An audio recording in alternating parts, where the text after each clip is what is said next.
Hi పిల్లలు అందరికీ praise lord. 20వ కథతో మీ ముందుకు వచ్చున్నాను. 20వ కథ వచ్చి యాకోబు తిరిగి రావటం. దూరం నుండి వస్తున్న ఆ పెద్ద ఊరేగింపు చూడండి. ఒంటెలు, ఆవులు, గొర్రెలు, గాడిదలు, అమ్మో వాటినన్నింటినీ లెక్క పెట్టడం చాలా కష్టం. అవి లెక్కకు మించి ఉన్నాయి. అవన్నీ యాకోబు సొంతమే. యాకోబు ఒక ప్రయాణం మొదలుపెట్టాడు. అలా వెళ్ళమని అతనికి దేవుడే చెప్పాడు. అతని భార్యలు పిల్లలు కూడా అతనితో వస్తున్నారు. తన తండ్రి దేశానికి అతడు తిరిగి వస్తున్నాడు. అది దేవుడు వాగ్దానం చేసిన దేశం, కానాను అనే దేశం. అది చాలా దూర ప్రయాణం, నెమ్మదిగా సాగుతుంది. చిన్నపిల్లలు, గొర్రె పిల్లలు తొందరగా నడవలేవు కదా. చివరికి వాళ్ళంతా అక్కడికి చేరుకున్నారు. యాకోబు సంతోషంగా ఉన్నాడు. అవుననుకో, కానీ ఈ దేశంలో మరో వ్యక్తి కూడా నివసిస్తున్నాడు. అదెవరో మీకు తెలుసా? అది అతని అన్న యాసావు. యాసావు యాకోబు మీద చాలా కోపంగా ఉన్నాడు. అసలు అతన్ని చంపాలనుకున్నాడు కదూ. యాసావు ఇంకా కోపంగానే ఉన్నాడా అని యాకోబు ఆలోచిస్తున్నాడు. యాకోబు తన సేవకులలో కొంతమందిని ముందు పంపించాడు. వాళ్ళు యాసావు దగ్గరికి వెళ్ళాలి. కొంతసేపు అయ్యాక వాళ్ళు తిరిగి వచ్చారు. చాలా భయపడుతున్నట్టున్నారు.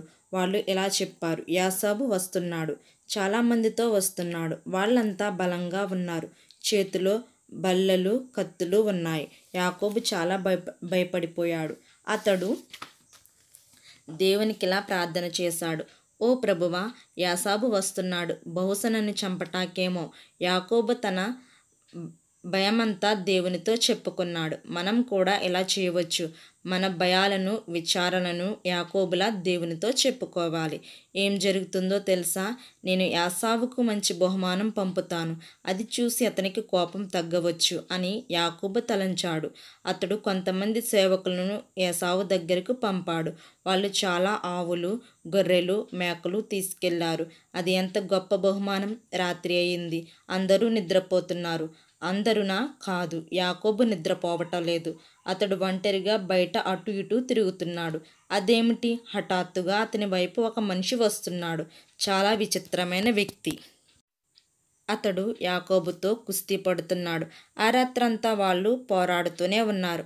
ఆ మనుషుడు యాకోబుకి కీడు చేయాలనుకుంటున్నాడు. అతన్ని చంపేద్దామనుకుంటున్నాడా?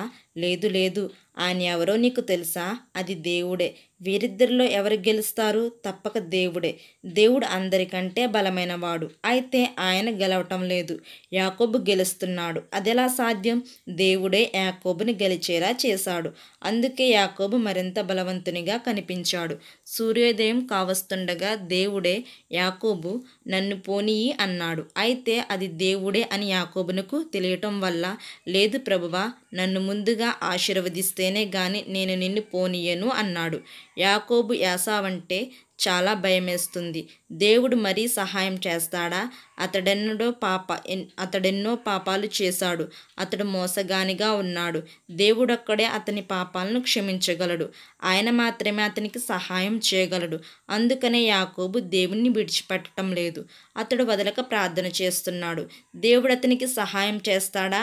అవును, చేస్తాడు. ఎందుకంటే యాకోబు హృదయపూర్వకంగా ప్రార్థిస్తున్నాడు. అలా చేస్తే దేవుడు తప్పక వింటాడు. దేవుడు యాకోబుని దీవించాడు. తన పాపాలన్నీ క్షమించబడ్డాయని అతనికిప్పుడు తెలుసు. తనకు ఆయన సహాయం చేస్తాడని కూడా తెలుసు. ఇకపై యాసావును గూర్చి భయపడనవసరం లేదు. యాకోబునకు ఒక కొత్త పేరు వచ్చింది, చాలా చక్కని పేరు. అతడింకపై ఇశ్రాయేలు అని పిలువబడతాడు. అంటే అతడు దేవుని బిడ్డ అని అర్థం. అదిగో యాసావు తన బలాంగమంతటితో వస్తున్నాడు. యాకోబుకిక భయం లేదు. అతడు యాసావుకు ఎదురుగా వెళ్ళాడు. చూడండి, మరి యాసావు ఏం చేస్తున్నాడు? అతడు యాకోబును ముద్దు పెట్టుకున్నాడు. అతని కోపమంతా మాయమైపోయింది. అతడు యాకోబుతో ప్రేమగా మాట్లాడుతున్నాడు. ఇదెంత అద్భుతం! దేవుడు యాకోబు ప్రార్థన ఆలకించాడు. మనం దేవునికి నిత్యం ప్రార్థన చేయాలి. యాకోబు వలె నిత్యం ప్రార్థించాలి. దేవుడు నిన్ను కూడా తన బిడ్డగా చేసుకుంటాడు. యాకోబును చేసుకున్నట్టే. అప్పుడు నువ్వు నిజంగా సంతోషించగలవు. చూసారు కదా పిల్లలు. నెక్స్ట్ వీక్ మరో కథతో కలుసుకుందాం. Thank you for watching. Please subscribe.